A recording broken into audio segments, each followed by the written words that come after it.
नमस्कार साथियों।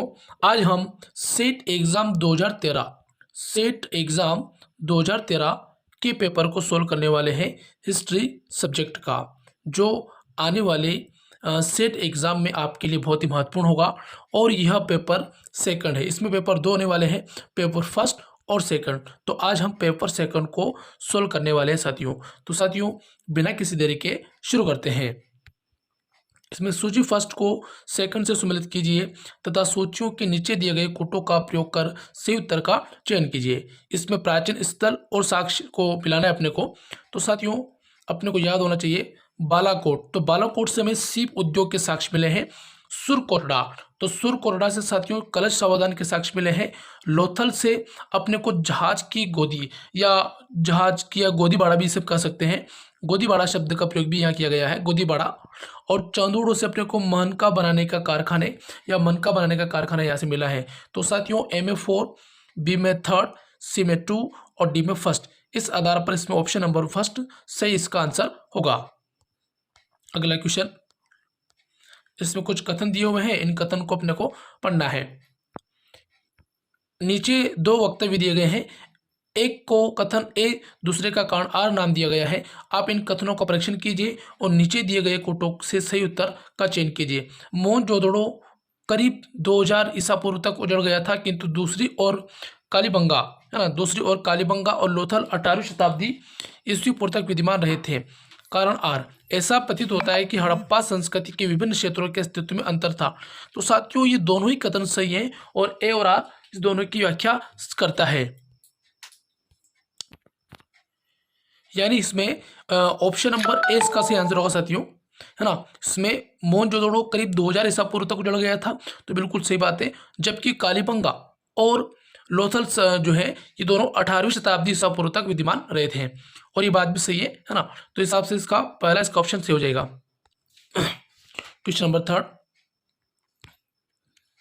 प्राचीन भारत के संदर्भ में द्वितीय नगरीकरण निम्नलिखित में से किसके नगरीय प्रक्रिया को इंगित करता है। मतलब द्वितीय नगरीकरण, मतलब साथियों अपने प्राचीन भारत में दो नगरीकरण की जो है साक्ष्य अपने को मिलते हैं।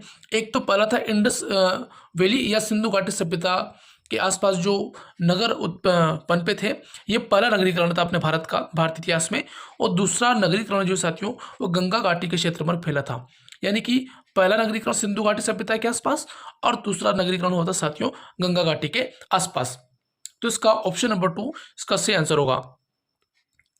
सातवां शासक जिसने 2 बार अश्वमेध यज्ञ किया था वह था, तो साथियों इसका सही आंसर है शतकर्णी प्रथम। जो है ये ऐसे शासक हुए जिन्होंने 2 बार अश्वमेध यज्ञ किए थे। निम्नलिखित में से कौन सा युग्म सुमेलित नहीं है ना। निम्नलिखित में से कौन सा युग्म सुमेलित नहीं है। विष्णु शर्मा की कृति है पंचतत्व, तो सही बात है। दंडी की कृति है 10 कुमार चरित्र। विशाखा दत्त की हितोपदेश नहीं है। कालिदास की मेघदूत है, तो इसमें ऑप्शन नंबर 3 इसका गलत आंसर हो जाएगा, क्योंकि विशाखा दत्त ने मुद्रा राक्षस और मृच्छकटिकम जैसे महान काव्य लिखे हैं। अगला क्वेश्चन 6 नंबर का, सूची फर्स्ट को सेकंड के साथ सम्मिलित कीजिए और नीचे दिए गए कोटों से सही उत्तर का चयन कीजिए। अपन को इसमें क्या मिलाना है, क्या मिलाना है साथियों, इसको मिलाना है। इसमें कुछ बौद्ध धर्म के प्रचारक दे रखे हैं और इनका देश स्थान, यानी कि कौन कौन से बौद्ध धर्म के प्रचारक कौन कौन से देश में वो गए भारत से, तो उनको अपन को मिलाना है। तो पहला मिला था इसमें उत्तर, तो उत्तर जो बौद्ध धर्म के प्रचारक थे ये कहाँ गए, तो ये गए थे साथियों सुवर्ण भूमि में। कहाँ गए थे, सुवर्ण भूमि में। और महेंद्र, तो महेंद्र की बात करते तो साथियों ये महेंद्र गए थे श्रीलंका में।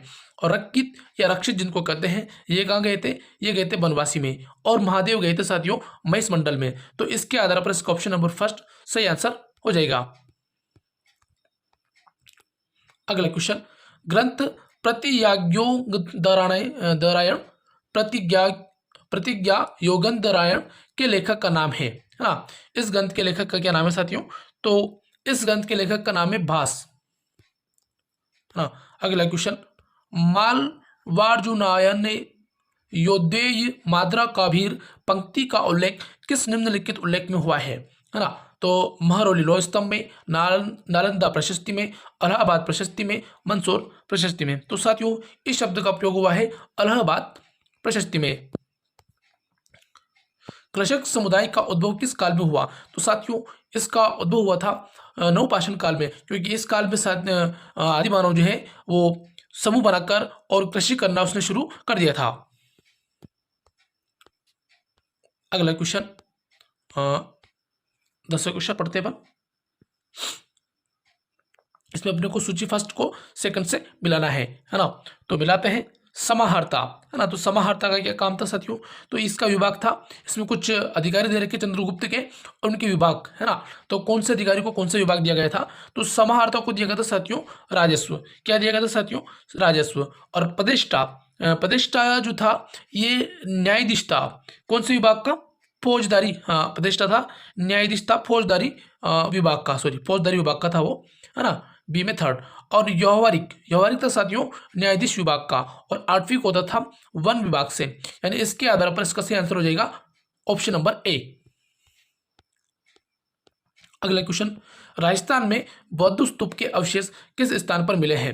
है ना, राजस्थान में बौद्ध स्तूप के अवशेष कहाँ से मिले हैं? तो भीम डूंगरी, सोनपुरा, गणेश डूंगरी, गणेश्वर। तो साथियों ये मिले हैं भीम डूंगरी से। इसमें अगला क्वेश्चन है 12वां। तो साथियों ये क्वेश्चन डिलीट हुआ था, तो जो डिलीट हुए हैं उन क्वेश्चन पर अपन चर्चा नहीं करेंगे। अगला क्वेश्चन 13वां, निम्न में से कौन सा मंदिर द्रविड़ शैली का नहीं है? तो द्रविड़ शैली का कौन सा मंदिर इसमें नहीं है? तो पुरी का जगन्नाथ मंदिर, बृहदेश्वर मंदिर, कांची का कैलाश मंदिर, मालपुरम के मंदिर। तो साथियों ये तीन मंदिर जो हैं ये द्रविड़ शैली में बने हुए हैं और ये दक्षिण भारत में है। कहाँ है साथियों? दक्षिण भारत में है। लेकिन पुरी का जगन्नाथ मंदिर जो है ये नागर शैली में है, जो कि उत्तर भारत में प्रचलित थी। और ये उड़ीसा में मंदिर, पुरी का जगन्नाथ मंदिर। तो इसके आधार पर इसका ऑप्शन नंबर फर्स्ट सही आंसर हो जाएगा। अगला, कौटिल्य ने दैविक विपदाओं है ना को कितने भागों में वर्गीकरण किया है? तो साथियों उसने वर्गीकरण किया था 8 भागों में। अगले क्वेश्चन, गोदावरी के तट कौन सा महाजनपद स्थित है?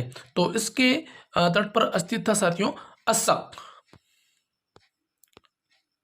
अपने किस ग्रंथ की रचना अमीर खुसरो ने गद्य में की है ना? तो कौन से ग्रंथ की रचना उन्होंने जो है अमीर खुसरो ने गद्य में की थी?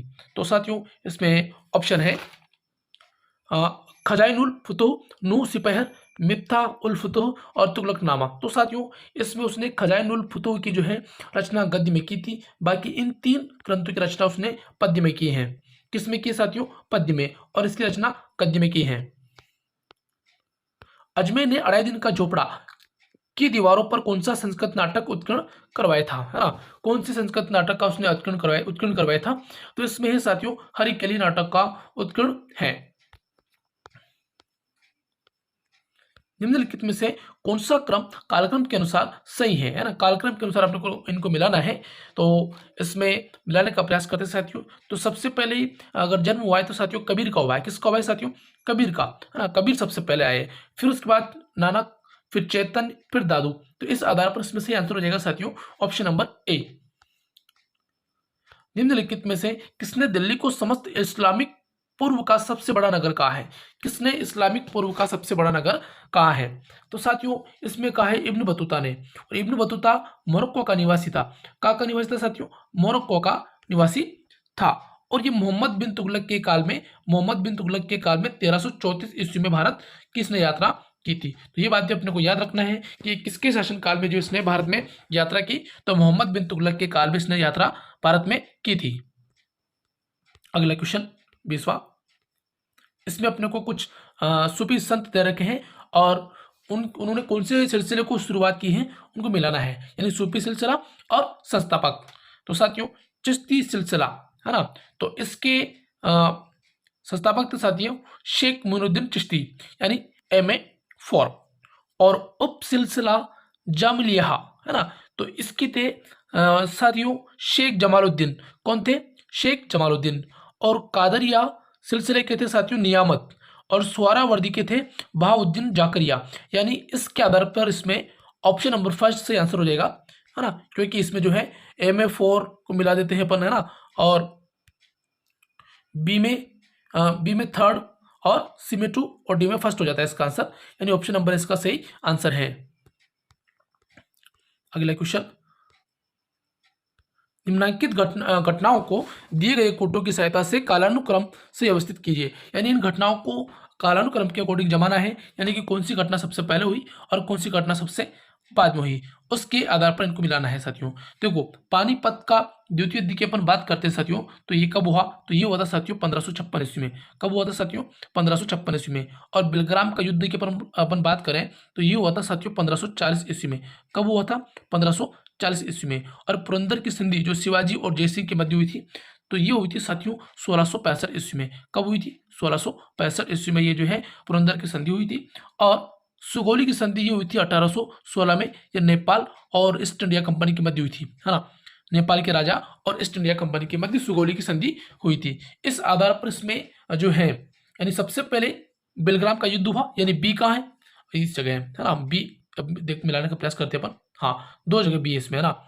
और बेलग्राम के युद्ध की बात फिर हुआ था 1556 में, अपन ने पढ़ा है इसमें पानीपत का द्वितीय युद्ध, तो यानी इसमें ए ऑप्शन, और फिर सी और फिर डी, यानी इसका ऑप्शन नंबर 2 सही आंसर हो जाएगा।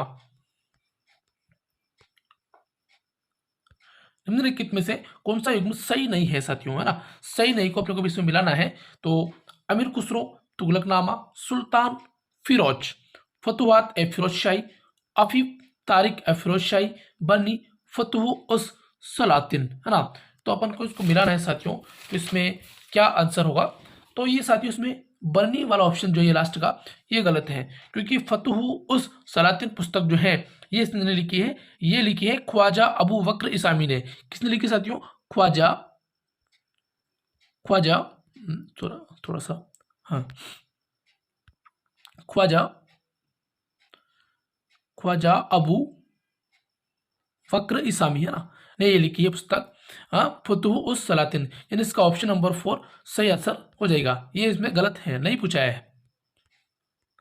अगला क्वेश्चन 23, निम्नलिखित में से कौन सा कथन सही है, सही अपने से पूछा गया है। तो साथियों इसमें फर्स्ट क्या है कि तुर्कान ए चिलगानी की सदस्य संख्या हमेशा 40 रही है, तो गलत बात है, ये बदलती रही है। इल्तुतमिश की मृत्यु के तुरंत पश्चात रजिया सुल्तान बनी, तो नहीं बनी थी, क्योंकि इल्तुतमिश के जो अमीर जो थे उन्होंने इसका विरोध किया था, और ये बात भी बनी थी। और बराम शाह रजिया का उत्तराधिकारी बना, तो ये बात सही है। बाकी इसमें ऑप्शन नंबर 4 भी गलत है। अगला क्वेश्चन 24, मोरलैंड ने दक्षिणी क्षेत्र की आबादी का निर्धारण करने के लिए सैनिक व असैनिक जनता का अनुपात माना था, वह है वो कितना उसने अनुपात माना था, मतलब सैनिक व असैनिक, यानी कि कितने सैनिक हो गए एक देश में और असैनिक कितने हो गए, है ना। तो सैनिक और असैनिक का उसने अनुपात माना था साथियों 31, यानी 30 असैनिक व्यक्ति रहेंगे और एक सैनिक रहेगा। निम्नलिखित में से कौन सा दिल्ली का सुल्तान मूलतः गुजरात का निवासी था, गुजरात का निवासी था, है ना। शिहाबुद्दीन उमर, मुबारक शाह, नसीरुद्दीन खुसरो शाह, आराम शाह। तो इसमें थे साथियों नसीरुद्दीन खुसरो शाह जो है वो दिल्ली सुल्तान के मूलतः गुजरात के निवासी थे, है ना, दिल्ली सल्तनत में। किस युद्ध में मेवाड़ के राणा सांगा ने बाबर की सेना को पराजित किया था। तो साथियों अपन को याद होना चाहिए, राणा सांगा और बाबर के मध्य 2 युद्ध हुए, एक तो बयाना का युद्ध, एक खानुवा का युद्ध या खानुवा का युद्ध, है ना, 2 युद्ध हुए थे। तो इसमें जो है दोनों युद्ध 1527 में हुए, लेकिन ये मार्च में हुआ था और ये फरवरी में हुआ था। तो बयाना के युद्ध में जो है राणा सांगा विजयी हुए थे, और खानवा के युद्ध में बाबर विजय रहा था। तो इसमें ऑप्शन नंबर 2 इसका सही आंसर हो जाएगा। अल तमगहा जागीर किस मुगल शासक ने प्रारंभ की थी, है ना। अल तमगहा जागीर, है ना, अल तमगहा जागीर किस मुगल शासक ने प्रारंभ की थी। तो साथियों ये प्रारंभ की थी जहांगीर ने। मनसबदारी व्यवस्था में मासिक स्केल प्रणाली सर्वप्रथम किसके शासनकाल में लागू की गई थी। मासिक क्या लिखा रहा है, हाँ, मासिक स्केल प्रणाली, है ना, किसके शासनकाल में लागू की गई थी। तो साथियों ये लागू की गई थी शाहजहां के काल में। यानी मनसबदारी व्यवस्था में क्या था साथियों, किसमें उसकी सैन्य बल के आधार पर किसी व्यक्ति को पद दिया जाता था, हाँ, तो उसमें मासिक स्केल प्रणाली शाहजहां ने लागू की थी। अगला क्वेश्चन 29, हाँ, निम्नलिखित को कालानुक्रम के अनुसार लगाइए, यानी शिवाजी के संदर्भ में सारे ये घटना, और नीचे दिए गए कूटों की से सही उत्तर का चयन कीजिए, है ना। तो चयन करने का अपन प्रयास करते हैं इसमें साथियों, है ना। तो सबसे पहले इसमें अपन बात करते हैं कि सूरत की जो प्रथम लूट है ये कब हुई। तो साथियों ये सूरत की प्रथम लूट हुई थी साथियों 1664 ईस्वी में। कब हुई थी? 1664 ईस्वी में। और अफजल खां घटना यानी जो इसका शिवाजी से संबंध रहा है, तो अफजल खां घटना रही है साथियों 1657 ईस्वी में। और शिवाजी का राज्याभिषेक, है ना, तो शिवाजी का राज्याभिषेक हुआ था साथियों 1674 ईस्वी में रामगढ़ या रायगढ़ दुर्ग में। और उसके बाद ये छत्रपति शिवाजी कहलाए। शाहस्ती खां पर रात्रि आक्रमण कब हुआ, है ना। तो ये रात्रि आक्रमण हुआ था शिवाजी की तरफ से 1663 ईस्वी में। यानी इसमें बी पहले आएगा, फिर शाहस्ती खां पर रात्रि आक्रमण आएगा, फिर 1664 आएगा। यानी इसमें बी डी एस सी इसका सही आंसर हो जाएगा। अगला क्वेश्चन, विजयनगर जाने वाले विदेशी यात्रियों का अनुक्रम के आधार पर नीचे दी गई कोटों से सही उत्तर का चयन कीजिए, ये बताइए। यानी कि इसमें भी जो अपने को विदेशी यात्रियों का जो है कालानुक्रम के अकॉर्डिंग इनको मिलाना है, यानी कि कौन सबसे पहले आया फिर कौन सबसे बाद में आया। तो साथियों सबसे पहले विजयनगर की यात्रा करने वाले थे कोटी, जिनका पूरा नाम था निकोलो कोटी। क्या था साथियों? निकोलो कोटी। और ये इटली के रहने वाले थे। कहाँ के रहने वाले थे साथियों? इटली के रहने वाले थे, यानी फर्स्ट नंबर पर ये आए, है ना। और उसके बाद आए साथियों अब्दुल रज्जाक, है ना। अब्दुल रज्जाक आए और ये फारसी विद्वान थे, इतिहासकार थे, यानी दूसरे नंबर पर आए थे अब्दुल रज्जाक। और फिर उसके बाद आए लास्ट में बारबोसा, थर्ड नंबर पे बारबोसा, जो पुर्तगाली थे। कौन थे साथियों? पुर्तगाली थे ये, है ना। थर्ड नंबर पर ये आए। और फिर फोर्थ नंबर पर आए पाइस, है ना। कौन आए? पाइस आए। तो इसके आधार पर सबसे पहले बी, है ना, कहा देखते हैं पर इसका ऑप्शन ऐसा मिला हुआ है, मिलाने का प्रयास करते हैं इसमें, है ना। सॉरी सी, हाँ, क्योंकि पहले कोटी आया, फिर अब्दुल रज्जाक आया, फिर बारबोसा आया, फिर पाइस आया। यानी इस आधार पर इसमें ऑप्शन नंबर फर्स्ट सही आंसर हो जाएगा। 31 क्वेश्चन। तो साथियों ये क्वेश्चन पर डिलीट हुआ था, तो डिलीट हुए क्वेश्चन को अपन नहीं पढ़ेंगे, है ना। निम्नलिखित कथन किसका है और विज्ञान में क्रांतिकारी विचार इतिहास के प्रभाव से विकसित हुए थे? यह कथन किसका था? तो ये कथन था साथियों कॉलिंगवुड का। ट्रेवलिन ने इतिहास को किसकी शाखा माना है ना, किसकी शाखा माना है इसने? ट्रेवलिन ने इतिहास को। तो ट्रेवलिन ने इतिहास को साहित्य की शाखा माना है। किसकी शाखा माना है साथियों? साहित्य की। अगला क्वेश्चन, लूथर द्वारा क्षमा पात्र के विरोध में चर्च के मुख्य द्वार पर टंगे हुए सिद्धांतों की कितनी संख्या थी? तो साथियों इनकी संख्या थी 95। किस वर्ष में गुट निरपेक्ष आंदोलन संगठन का प्रादुर्भाव हुआ? साथियों आपको याद होना चाहिए, गुट निरपेक्ष आंदोलन जो है ये चलाया था भारत ने। और ये जो है जब वर्ल्ड में शीत युद्ध चल रहा था अमेरिका और चाइना के मध्य, तब इसकी शुरुआत हुई थी। और इसकी शुरुआत हुई थी 1961 में। और हमारे तत्कालीन प्रधानमंत्री थे पंडित जवाहरलाल नेहरू।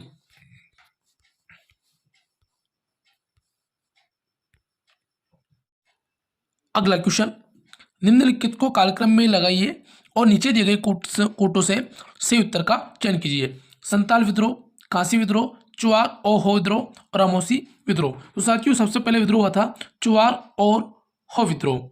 और उसके बाद हुआ रामोसी विद्रोह, यानी फर्स्ट पर ही आएगा, दूसरे नंबर पर ये।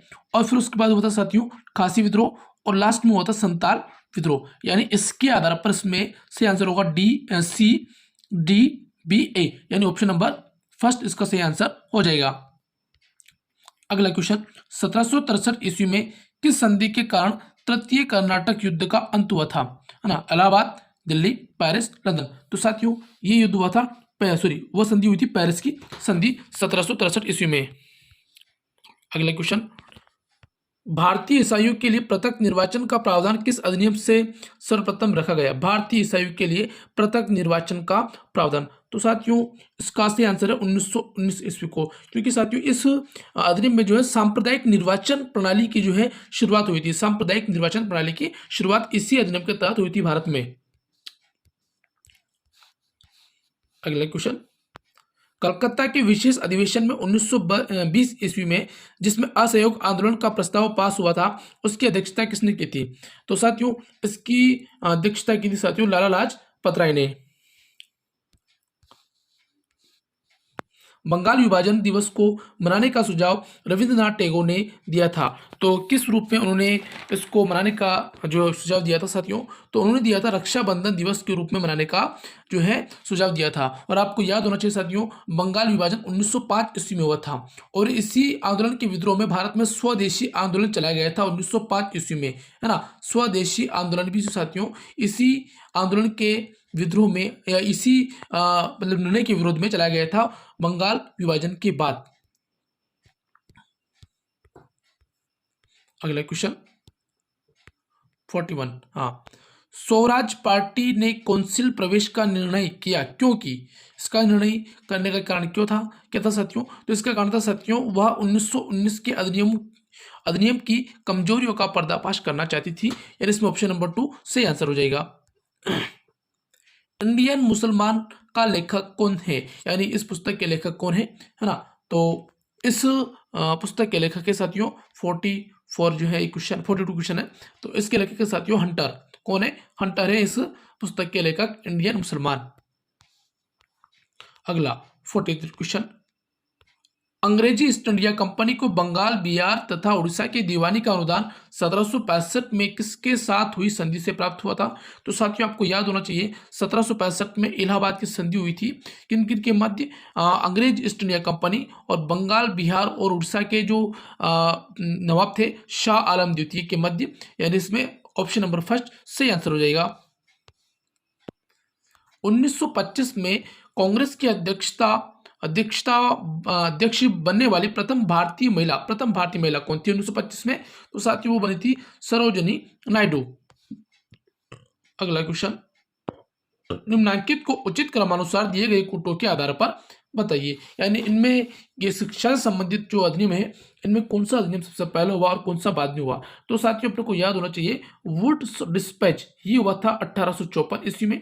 कब हुआ था साथियों, 1854 में वुड्स डिस्पैच हुआ था। और उसके बाद हुआ था अंतर शिक्षा आयोग का गठन, ये हुआ था साथियों 1880 ईस्वी में, है ना।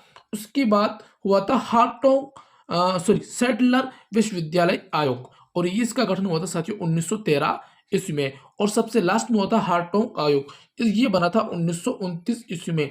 यानी इसमें पहले नंबर पर आएगा सी, फिर बी, फिर डी, फिर ए। यानी इसका ऑप्शन नंबर फर्स्ट सही आंसर हो जाएगा।